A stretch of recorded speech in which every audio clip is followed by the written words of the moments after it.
भगवान हमें मरद से तो एकदम परेशान हो गई बानी। जब देखो तब खाली सुतले रहता हम। इनकर जी में कोनो काम नहीं खे।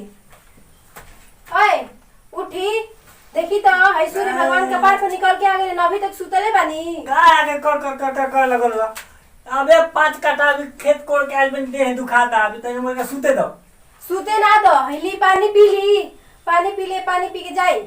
मैं जाई ना जाई रख देह अम्मा जी नहा धो के तैयार हो गई बड़ी। अभी काले 5 कट्ठा खेत कोड़ के ने देह दर्द करता। हमरा के सुते दो हट। उठी हिली पानी कर खाली कर करत रहलू। हिली पानी पी ली जात नहीं। अम्मा जी नहा ले। अच्छा धर हम पी ले धर। ठीक बा। उठी मैं खेत में मैं बाल झरताटे तो झरा ना दो कुल पिटाई ना। मैं कौवा चिड़ै खा दरस। उठी चला खाए दो अभी। अब हम अम्मा जी नहा के तैयार हो गई बनी। हम जाते नहीं नाश्ता देबे। हां तो जा नाश्ता दो, हम जाते ना। कर ई मेहरान आ गई बेटा से कर चैन से सुता होंगे कह देता हमारा खाली कर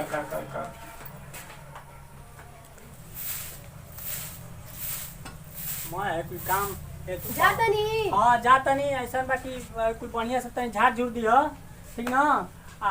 कुल काम कर दिया। खाना दाना तनी दे दिया मम्मी के। ठीक बा। वो समय से आज खाना खाए एकदम हम समय से आ जाए ठीक ना। ठीक बा। हाँ कुल है देखिए तनी घर द्वार बढ़िया से देखिए। ठीक बा देख ना तो कुल बड़ा कुल चोर कुल आवा तरस तू कर तरस। ठीक बा। हम कवाड़ी बंद कर देम ठीक से। कवाड़ी बंद करके तू करिए तनी माई के सेवा वा कइल कर। ठीक बा। पैर दबा देम ना। हां पैर दबा दियो। सारा के बात में ध्यान ना दिहल जाला। ठीक बा। हम ध्यान एकदम ना दे। हां हम जाते हैं देखिए सब कर धान तू हो गइल बारे।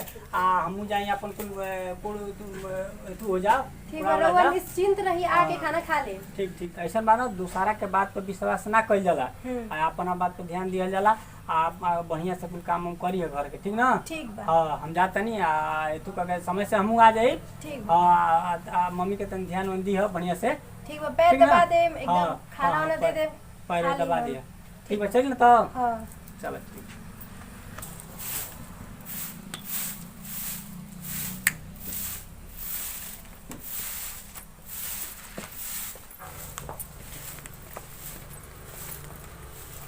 का करत रहो कनिया? झाड़ू लगावत हैं दीदी। अब आक बचिए जब देखो तब कामे करत रहेलू। तो का करी इतना अब काम तनी नहीं बैठल होता। जाओ, ढेर दिन पता आइल बनी। कब बाद में झाड़ू लगाई आबो बैठी जा। हां चली खाना बैठ। मार उड़ी अगले बार चली दीदी बैठी। जब देखो तब दिन रात कामे करत रहेलू। तार मन ना थकेला हो? का करी दीदी इतना कमावे बैठे तो मनोई था कि का करी। बाक बचिया हम तो नए नए रहनी न जल्लू कब के मने हमरा के तू करत रही मने हम नए नए रहनी न तो हम वैसा ही छोड़ दी। हमर सास कर तोर तो बूढ़ी दिन रात सुतले न रहली तो के छोड़ ना देबे के चाहिए उ करती। हाय दीदी सही कहत नहीं तो दिन भर सुतले रहेली। बताब हो सुतल सुतल अभी से बैठक खोजी गन बचिया त मोर तार कपार पक बोझ तोहरे न हो जी तोहरे करे के पड़ी। हाय दीदी सही कहत नहीं। बुढ़िया से ना करे के चाहिए सुनत नहीं हो का जाने तो सुतल होई ना नींद में हुई ना। हां आ बड़ा सर खा के सुते जलो निका भाला उनकर उहाई लागेला। अभी एक जन खेते गइल हन तो कहत रहन कि उनकर पैर दबा दी खाना दे के। काहे न कल दिन रात काम करिए पैरो दबाई कहानी उनकर का बती उनकर तो करे के नहीं खे ना। हाँ। जनतरू हम तो जौन कहनी तौन हमार मर्द माने ना। हम जो जितना भर कम ना उतने भर करेलन हमार मर्द। आ तो हर मर्द आए वो भी खन खेते गइल हन सुतल रहन। बक बचिया कैसे बर्दाश्त करत रहो? उहे तो पानी देनी कहनी जाई खेते कहत रहन कि दिन तू भर जगैलू ह त हां जे जगह छोड़ देला उन्हें सूत रहेला छोड़ छाड़ के खुदे उनके बुझा जाई तो। हाँ। जान तरू तार मार दा उन्हें जानो न ते उ कहीं कहाँ का मेहरारू हिया उ जब जालन तब उनिया आवे ले जानलू। मने ई मत कहिए देखा जो सही बात बता रहा के हम बता देतनी। आ जालन खेत में न त भले काम होई चाहे ना होई उ मौगी ले बतियावेला ने कई घंटा। हम एक दिन जात रहनी बोहर लेके न तो हम देखनी। अरे वो कुछ ना बोलनी। अब हम का बोले जाइए बच्चे तहार मर्द हमार का वैसे तू बाटे मैं तू कब के मेरे मर्दा के शिकायत करते मान लो जोन बात हो एगो दिया दिन के नाते तहार से बता देता न तो हमके का जरूरत बा। एगो हमार मर्द बा कि हमारा अलावा केहू के देखब ही ना करेला। सोची ल आवेलन तो पूछत नहीं ना। हमके मत कही ह तू कहिए ना कि कबो जेबे ना करनी जाए लगे नहीं तो बुझाला कि एकदम सनेथू में हो जानी जाने तो कोको घंटा लगावे नहीं काम अपन जल्दी कके घरे ना चली आवे के चाहिए हो। कल गोइल रहन खेत कोड़े खातिर कोड़ के आयल रहन तो उतना घंटा में हमार घर बिगड़ल तो 5 कट्ठा खाली खेत कोड़ के आइल बड़ा नौ के बिगड़िए के रखन हमर खुद ने के देखते तो बनल बा तो आज कहनी का दीदी अरे ना मतलब उहे कहत नहीं कि सब्जी सूख गेल बा ना कतना हरियर हरियर हरियर रहे। हां सूख गेल बाटे। सुना ना हां जानतरू भाई झाड़ू लगाव तरू ना बाक जाके उन्हें खा पी के सूत रहेला तो जानतरू काम करबू ना हैं तोरी बुढ़िया को मन से हक जाई जाना तो बटले ही बड़ी तार बुढ़िया की एथु बाटे कुल काम कइए घलतिया। हां सही कहता नहीं ये तब ठीक बाटे हो जानतरू जाई हमरो घरे कुल काम पड़ल बाटे ऐसे में तो हमार मर्दे कुल कर देवे लन। हां हमर मारते जानतरू हम बीमार पड़े नी न तो झाड़ू उड़ू मार देवे लन कपड़ा लता खींच देवे लन। हां बहुत तुमसे प्यार करे ना हम मारदा तार ना वो तो दिन भर सुतल रहेलन कह दे ना कि सुना ढंग से उसे रहना तो छोड़ के चल जम नैयर जान जी ह आवेलन तो कहत नहीं यही न कह। हां हमरा कुछ मत बताइए ना ना पूछन कि केहू रे बार तार मार हमरा के देख के जरल नहीं बचिया ना दीदी हम केहू से कुछ ना कह। ई मत बताइए कि आई रहली हो दीदी ओइसे बड़ा ढेर दिन पहले देखनी खेते गइल न तब बइनी मौका लगा न त हमर मौका बाटे तार घरे हवे ठीक बा दीदी कहिए मत केहू से ठीक ना ना कह। हां अपन ख्याल रखिए अब तो आगे बता देने अब जैसे बुझाई वैसे करिए माने हमारे एथु में मत पड़ी हो। दिन भर सुतल रहत रहन 5 काठे खेत कोड़े के बाद दिन बिता के आवत रहन कहत रहन कि हई क दिए हौ क दिए घर में आज फैसला हो के रही उनकर माई के पैर हम ना दबाई उहे दबही ना त हम ही दबाई दोनों में से एक ही कोनो काम होई। हई देखो हो उनकर मरद बड़न दीदी के इतना काम करत रहन इतना उनकरा के जाने लन माने लन एगो हमार मरद बड़न दिन भर सुतल रहत रहन खाली एगो खेत कोड़े जात रहन और कुछ इनकरा सिवा कामे नहीं खेला।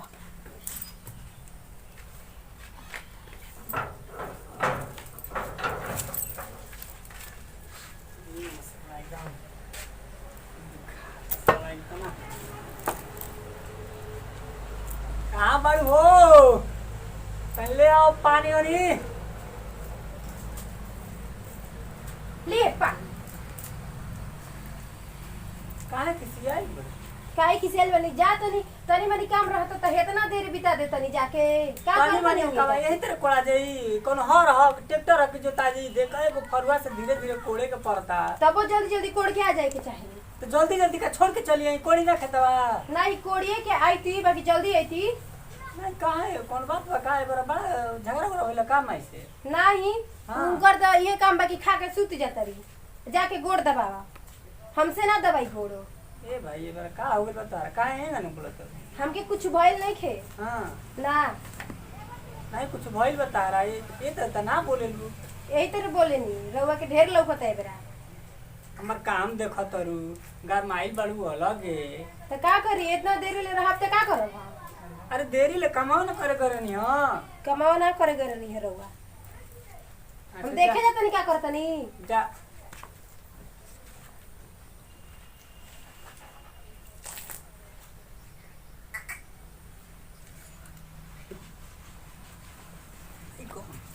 का बात बावे बड़ा गरमाइल लागत है कौन बात बा का बारे झगड़ा वगैरह कहीं हो गेले का हमारा तो बुझाते नहीं है कुछ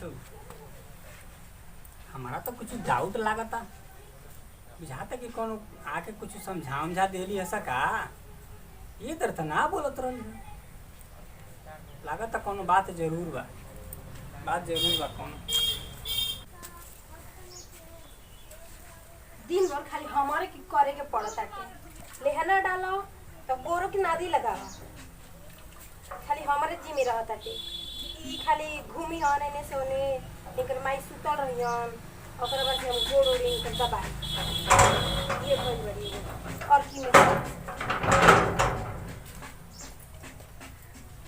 आई का करत रहो नादी ना भगलू ना न चकुल है लेहना पानी करेला हो अभी कहता ना लमहर जिंदगी बाटे आई निकल गेला के बाद त कुल करही के बाटे तारे मारदा कहां गेल हो के लिए घूमे गइली गइलो एही ल मौ ताक गइनी तो ए मुड़ी आइल बड़ हो पहले झकनी ह कि केहू बा ना न ठीक होई तैनी है अब बताओ त बूढ़ के नहीं कुल करे के चाहिए हो गोबर पानी लेहना ई कुल डाल नाद काछ ना भगलू बना खिया तो तर उहे ढेर भाई पछिया अभी हम ऐसन बन कर लेहाना पानी करबे ना करी गजब पाड़ू बताई दीदी तोरा और बोले सुतर के बानी चाही सुतर बानी घर में कोहे के और चाही घूमे गइल बा हम जी बताई अब से बैठक हो जाए तो दिक्कत प्यार से कह तू समझाई तू मारदा ले ठान बिठान ना डल तू चलो ओने चल। बतावा है ले हां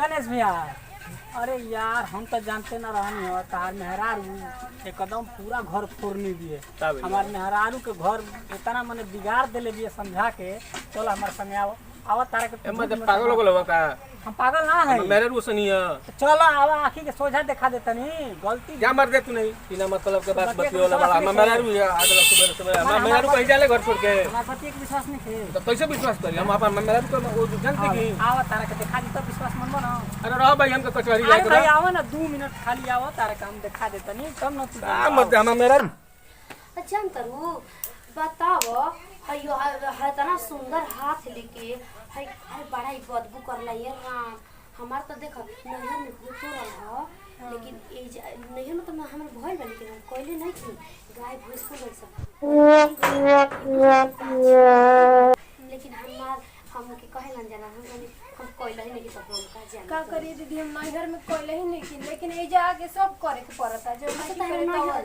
तारा नहर में मतलब ई कुल होखे ना गाय भैंस बाड़ी से बाड़ी से लेकिन हम ना करेंगे छी देखो तारू कितना बदबू करता हां सही कहता ये करे हाँ तो एथु बाटे खाना ना बना ले बड़ू हां खाना बना ले ले बनी अब अरे तहारा घरवा के खाना में लेके मन तावल बेलू दूसरा के घर खाना बनवावे हां कातरला देख लो कहो हम कहां ये क्या करत रू हम और ढुका लगा के देखो हाय हो रे कपर तोरा घरवा के खाना तोरा से बनते लेके दूसरा के खाना बनवावे बड़े बनवावे आइल बनी पानी कि हम ऐसे ही तैयारी कर ले तो पानी के तरी में चाहिए रुका अबे दूध पानी से पानी होता तनी है ना गुरुजी भाई बड़ी ई बता मेथी मांगे नहीं रहनी हो तो ई देखाव तो लेकिन अरे अभी काल है ना गुड्डू किराना जनरल स्टोर से ले में थी भूला गेल बनी कहां लेके आइल बनी भुला के बनी हमहु लिस्टिया में नहीं बोला रहे हां हमहु कहे कि काहे हम रुआ वाटे के पट बोलतिए ना भगला